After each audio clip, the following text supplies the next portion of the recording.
কোরবানির জন্য জঙ্গল করে একটা টিলা রাখা যায়। টিলা? জঙ্গল?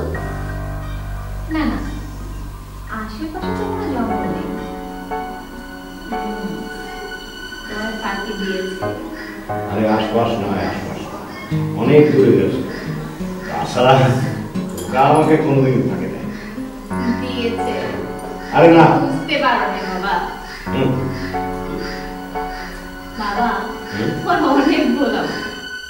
ওই যে সে বছর ভাইয়াকে বিয়ের জন্য খুব চেপে ধরলে, তখন বাধ্য হয়ে কাকলি নামের এক সহপাঠীর কথা বলল। হ্যাঁ বললে তো। বললো ভার্সিটিতে পড়াকালীন সবাই তাদের চেনা জানা। আরো বললো সে ওই মেয়েটাকে খুবই পছন্দ করে, আর ওই মেয়েটি বর্তমানে কোথায় আছে সে কিছুই জানে না। কি এটা কি ফাঁকি দেওয়া নয়? না, খুব লাজুক তো, হয়তো আমার কাছে লুকিয়েছে, কিন্তু ফাঁকি দেয়নি। কিন্তু আজ সঙ্গম দেখার নাম করে দূরে কোথাও ঘুরে গেল না তো? গেলেও তো আর হারিয়ে যাবে না। ওই রিং বাজছে, নিশ্চয়ই ভাইয়া ফোন করেছে। যাই ধরে গিয়ে। সুব্রত এভাবে কোনোদিন আমাকে দুশ্চিন্তায় ফেলেনি। ও কি ওর মামা বাড়ি গেল? না, তাহলে আমাকে মিথ্যা বলে যাবার তো কোনো কারণ নেই। তাহলে মাঠের অলরাউন্ডার আমি, আর ঘরের অলরাউন্ডার টাইলক্স।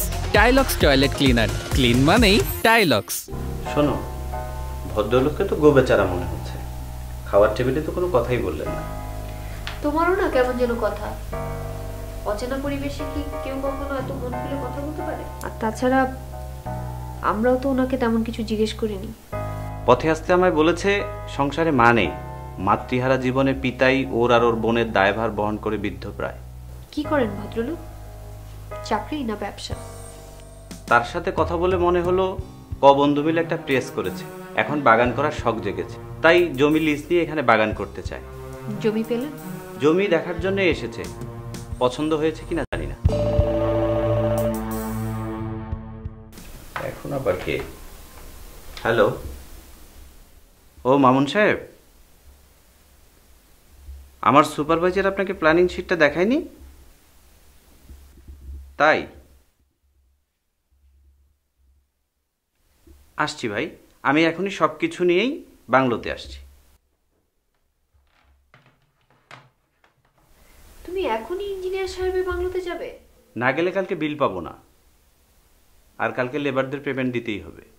তোমার ওই সুপারভাইজার কি করেন? কাজেই করে, তবে আমি যেটা বলি সেটা ঠিকঠাক মতো করতে পারে না, সেজন্যই তো প্রতিটা কাজেই আমাকে মাথা গোলাতে হয়।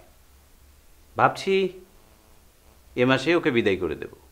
দায়িত্ববোধ মানুষকে সচেতন করে, আর এসব করছি বলে তো দুটো পয়সার মুখ দেখছি। তোমাদের চাওয়া পাওয়াগুলো পূরণ করতে পারছি এবং তোমাদেরকে সুখে রাখার চেষ্টা করছি। আমাদেরকে সুখী করার জন্য তোমার জীবনটা এভাবে কষ্টের দিকে ঠেলে দিচ্ছ? এসব ভাবনা তোমাকে করতে হবে না, এটাই আমার ডিউটি।